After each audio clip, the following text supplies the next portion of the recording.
دیکھیں ایک چیز یہ بھی ہے کہ اس میں نا لوگ اصل میں جو نوجوان جا رہے ہوتے ہیں وہ جا ہی تاڑنے کے لیے ہوتے ہیں. جی میں یہ مطلب the idea is not کہ ہم وہاں پہ جو ہے نا بڑے پاکیزہ ماحول میں کسی میوزک سننے جا رہے ہیں. اچھا میوزک تو آپ یہ باتیں دونوں پہ اپلائی ہوتی ہیں, فیسٹیول پہ بھی اور کانسرٹ پہ بھی. کانسرٹ پہ تو کچھ چیزیں ٹپکلی اپلائی ہوتی ہیں لیکن فیسٹیولز میں بھی یہی ہو رہا ہوتا ہے. میں یہ آیت اس لیے کوٹ کرنا چاہ رہا ہوں. ایک تو پہلی سورۃ النور آیت نمبر 30 میں اللہ تعالیٰ نے فرما دیا کہ مومن جو ہے نا مرد وہ اپنی نظریں نیچے جھکا کے رکھیں, یعنی اپنی نظریں اس سے ہٹائے جب ایسی کوئی چیز نظر آئے جو آپ کے لیے فتنے کا باعث بن سکتی ہے. لیکن اگلی آیت میں اللہ تعالیٰ نے اتنی ڈیٹیل میں بتایا, ہم نے پہلے بھی مینشن کی ہے لیکن میں ایک دفعہ پڑھنا چاہتا ہوں کیونکہ مسئلہ اتنا زیادہ ہے, بار بار ہمیں قرآن کوٹ کرنا چاہیے. سورۃ النور آیت نمبر 31 اللہ سبحانہ وتعالیٰ فرما رہے ہیں کہ اور مومن عورتوں سے بھی کہہ دیں کہ وہ اپنی نگاہیں نیچی رکھا کریں, اپنی شرمگاہوں کی حفاظت کیا کریں, اپنی آرائش یعنی زیور کے مقامات,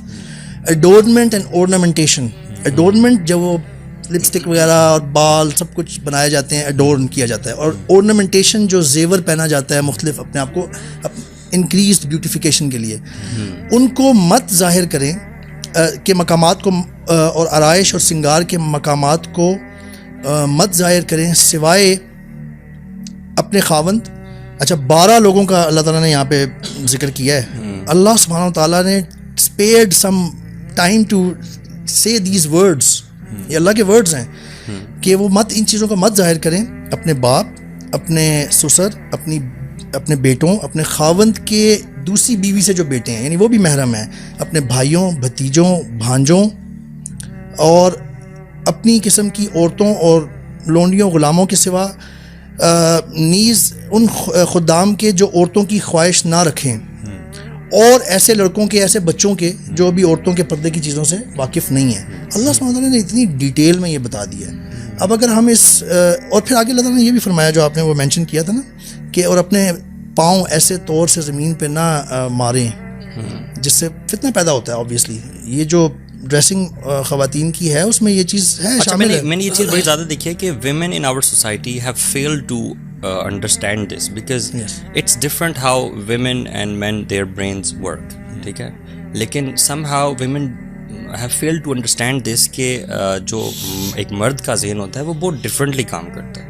ان کو یہ چیزیں بہت اسٹرینج لگتی ہیں کہ کیا آواز سے بھی کوئی مرد جو ہے وہ مائل ہو سکتا ہے, کیا اگر میری فور آرم کا کچھ حصہ نظر آ رہا ہے یا میری یہاں سے ٹخنوں سے اوپر کچھ نظر آ رہا ہے تو کیا اتنے سے حصے سے کوئی مرد کیسے مائل ہو سکتا ہے. مرد کا فطور ہے. بات یہ کہ پتہ ہے, یہ بات پتہ ہے اس کے بارے میں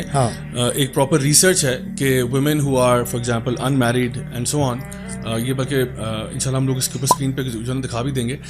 کہ women who are unmarried and who are looking for a partner or something like that, they will dress a certain way, ٹھیک ہے. اور وہ انہوں نے basically different group of women کا ایک سروے کیا جس میں دیکھا کہ جو لڑکیاں ابھی کوئی پارٹنر ڈھونڈ رہی ہوتی ہیں who are looking for somebody to spend their life with or even just to have a relationship with, ان کی جو ڈریسنگ ہوگی نا وہ سرٹن طریقے سے ہوگی, وہ اپنے سرٹن فیچرز ظاہر کریں گی, وہ سرٹن چیزوں کو بیوٹیفیکیشن میں لے کے آئیں گی, کچھ چیزوں کو مطلب ڈسپلے کریں گی, اور وہ ان کو پتہ ہوتا ہے کہ یہ میں سگنل دے رہی ہوں. So consciously So here's the thing. So women on the one hand ان کو پتہ ہے کہ انہوں نے کیا دکھا رہی ہیں اور کیا نہیں دکھا رہی ہیں, ان کو پتہ ہے, اور جو مرد ہے وہ بھی دیکھ رہا ہے کہ بھئی مجھے کسی چیز کی طرف مائل کیے جا رہے ہیں and so on. On the other hand women who are for example married, ان کے اوپر جب انہوں نے سروے کیا تو انہوں نے دیکھا کہ وہ جنرلی اسپیکنگ اپنے آپ کو ڈفرینٹ طریقے سے ڈریس اپ کر رہی ہیں, نوئنگ کہ I am already with someone, I am not looking for a partner, I am not looking for that kind of relationship, تو وہ اپنے آپ کو اس میں لے کے آ رہی ہیں. ہیونگ سیڈ دیٹ, ساتھ جو ایک چیز جو ہمیں ساتھ اس کے ایڈ کرنی چاہیے وہ یہ ہے کہ کئی خواتین ایسی ہوتی ہیں کہ جو اپنی معصومیت میں یہ کر رہی ہوتی ہیں, یعنی ان کو نہیں پتا ہوتا. لائک میں آپ کو یہ بتا رہا ہوں کہ generally speaking the research says کہ they know what's going on, but sometimes یہ ہوتا ہے کہ ہم لوگوں نے ان کو یہی لوگ ٹی وی پہ دکھا کے اور میڈیا پہ اور ڈفرینٹ جگہوں پہ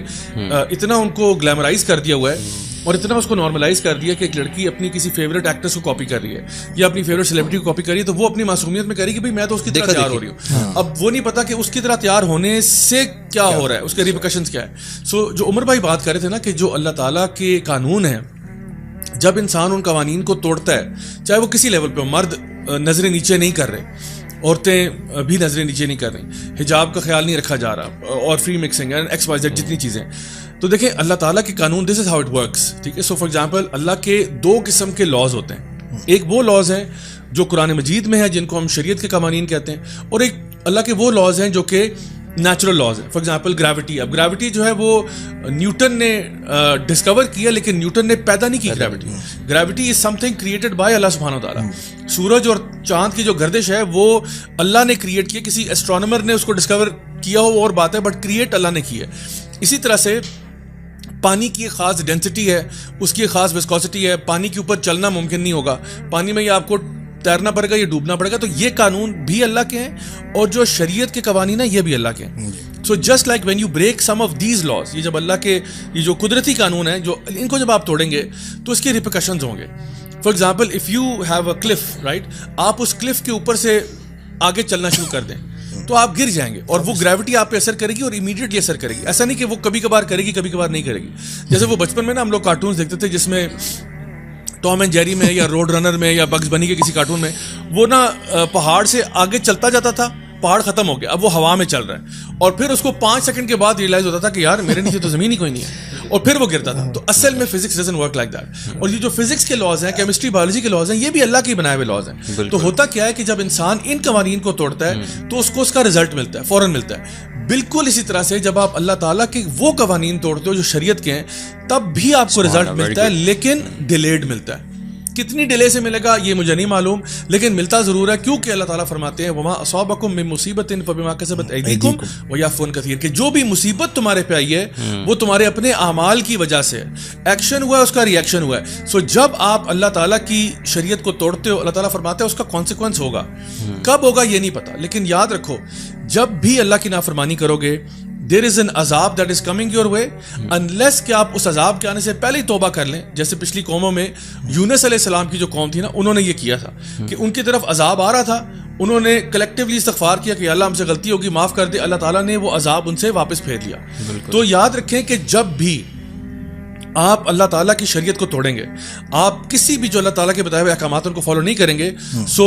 ریسٹ ایشورڈ کہ اس کا ایک ری ایکشن ہوگا آپ کی لائف میں. آپ کی زندگی میں مصیبتیں, مشکلیں, پریشانیاں, ٹینشنیں آئیں گی. اب یا تو ان کے آنے کا ویٹ کر لیں اور پھر سہیں جو ہوا آپ کے ساتھ, یا پھر آپ ان کے آنے سے پہلے استغفار کر لیں, اپنے طریقے کو بدل لیں تاکہ وہ مصیبت آپ سے ہٹا لی جائے. بلکہ کلیکٹیو بھی شاید زیادہ ہی ہو سکتا ہے, مے بی ایک قوم جو ہے اس چیز میں ملوث ہے, اس کے ریپریکشنز جو ہیں وہ پوری کنٹری پہ آئے. بالکل آتے ہیں اور آتے رہیں گے, کیونکہ یہ بھی اللہ کی سنت ہے. اور اس میں پھر یہ ہوتا ہے کہ اکثر اچھے لوگ بھی مارے جاتے ہیں, لیکن ان کا آخر میں نبی کی حدیث ہے صلی اللہ علیہ وسلم کی کہ آپ نے فرمایا کہ پھر, کیونکہ صحابہ نے پوچھا کہ یا رسول اللہ اس میں تو بڑے اچھے لوگ بھی مارے جاتے ہوں گے, تو آپ نے فرمایا کہ ہر کسی کا معاملہ جو ہے نا اس کے اعمال کے مطابق ہوگا. یعنی موت سب کو آ گئی, فار ایگزامپل کوئی زلزلہ آ گیا, سیلاب آ گیا, کوئی آفت آ گئی, کچھ ہو گیا, کانسرٹ میں آگ لگ گئی, کچھ اس طرح کی باتیں ہوں گی. لیکن اب وہاں پہ اگر کوئی بندہ نارمل سا بندہ آیا ہوا تھا, وہ کسی انٹینشن سے نہیں تھا, ویسے ہی کوئی بخال ورکر ٹائپ تھا یا کیا, یا کوئی اور نیک افراد موجود تھے, تو وہ ان کا معاملہ اللہ کے ہاں انہی کے حساب سے ہوگا. اور جو وہاں پہ مرے تھے ان کے اوپر یہ عذاب ہی تھا. تو اس لیے ہمیں نا بڑا کیئرفل ہونا چاہیے کہ جب بھی انسان اللہ تعالیٰ کی نافرمانی کی طرف جا رہا ہو نا, یہ نہ سمجھے کہ اللہ تعالیٰ نے اگر مجھے ڈھیل دے دی ہے یا چھوٹ دے دی ہے یا میں پہلی 3-4 دفعہ نہیں پکڑا گیا تو میں قیامت تک نہیں پکڑا جاؤں گا. اللہ تعالیٰ السمیع ہے, البصیر ہے, اللہ دیکھ رہا ہے, اللہ کو سب پتہ ہے. اللہ کو پتہ ہے کہ آپ کس نیت سے کانسرٹ پہ گئے ہیں, اللہ کو پتہ ہے آپ کس ارادے سے وہاں گئے ہیں. اللہ تعالیٰ کو ایک ایک چیز کا پتہ ہے, چاہے CCTV نے آپ کو کیپچر نہ کیا ہو, کسی اور نے دیکھا نہ ہو, اللہ کو پتہ ہے آپ نے کیا کیا ہے. اینڈ یاد رکھیں because you have broken the شریعہ آف اللہ, بیکاز ہم یہ نہیں کہہ رہے کہ شریعت توڑنے والے سالے ایک ہی ڈبے میں ہیں, اس میں بھی ایک اسپیکٹرم ہے. کسی نے شریعت کم توڑی ہے, کسی نے زیادہ توڑی ہے, کسی نے بہت زیادہ توڑی ہے. فار ایگزامپل ایک بندہ جو کانسرٹ پہ پہنچا ہوا ہے, for example Karachi eats festival میں کھانا کھانے گیا تھا, اس کے بعد ویسے ہی کانسرٹ دیکھ رہا تھا یہاں کیا تماشا لگا ہوا ہے, چلا جاتا ہے. یہ بھی ایک تو اس کے بھی ساتھ پرابلمز ہیں, بٹ اس لیول کے نہیں ہے جو فار ایگزامپل دیوار ٹاپ کے گھسا ہے اور اسی نیت سے آیا کہ میں نے یہاں پہ آج لڑکیوں کو ہراس کرنا ہے, گروپ کرنا ہے اور وغیرہ وغیرہ.